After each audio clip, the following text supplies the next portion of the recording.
ሰላም ሰላም፣ ጤና ይስጥልኝ። እንዴት ዋላችሁ? እግዚአብሔር ይመስገን እኔ በጣም ደህና ነኝ። እንዴት ናችሁ? በያላችሁበት ሰዓት አቆጣጠር ሰላማችሁ ብዝት ይበልልኝ። እኔ በጣም ደህና ነኝ።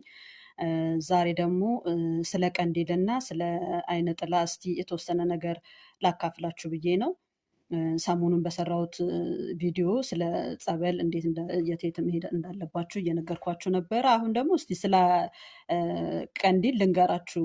የተወሰነች ትንሽ ነገር የማውቀውን ላካፍላችሁ ብዬ ነው። ቀንዲል ስፔሻሊ ለአይነ ጥላ በጣም ጥሩ ተመራጭ የሆነ የጸሎት አይነት ነው እና የሚሰራው ደብረ ሊባኖስ ነው። አሁን ግን ሌሎች ገዳማት ይጀምሩ አይጀምሩ፣ ሌላ ገዳም እኔ ሲሰራ አይሰራ እኔ አላውቅም። የማውቀው ደብረ ሊባኖስ ገዳም እንደሚሰራ ብቻ ነው የማውቀው። እና እዛ ስታሰሩ ምንድን ነው የሚደረገው? 20 ሊትር 25 ሊትር ጸበል ይሞላና ጀሪካን ማጥንት አለ። 41 አባቶች ይጸልዩበታል። 41 አባቶች እየጸለዩ በቀን ያንን ለ7 ቀን ያህል ሌሊት 11 ሰዓት እየሄዳችሁ ያ ይደረግላችኋል። ጸበሉን ትጠመቃላችሁ። 25 ወይ 20 ሊትር ያልኳችሁን የተሞላውን ጀሪካን ማለት ነው ይጸለይበታል።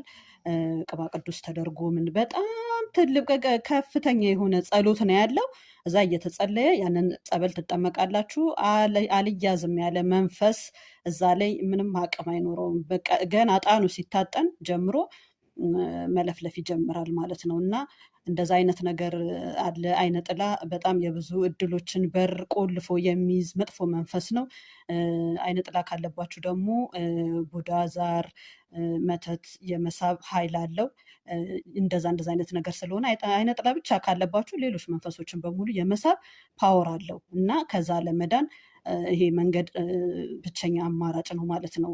ቀንዲል በጣም ትልቅ ጸሎት ነው እና ያንን ለ7 ቀን ታስደርጉና ብዙ ለውጥ ያመጣል በህይወታችሁ ላይ። አይነ ጥላ ይሸነፋል ማለት ነው እና እስቲ ሞክሩት። የነበረው እኔ የማውቀው ደብረ ሊባኖስ ገዳም እንዳለ ነው። ሌላ ገዳም ይሰራ አይሰራ እኔ አላውቅም። እና እስቲ ይሄንን ደግሞ ተጠቀሙበት።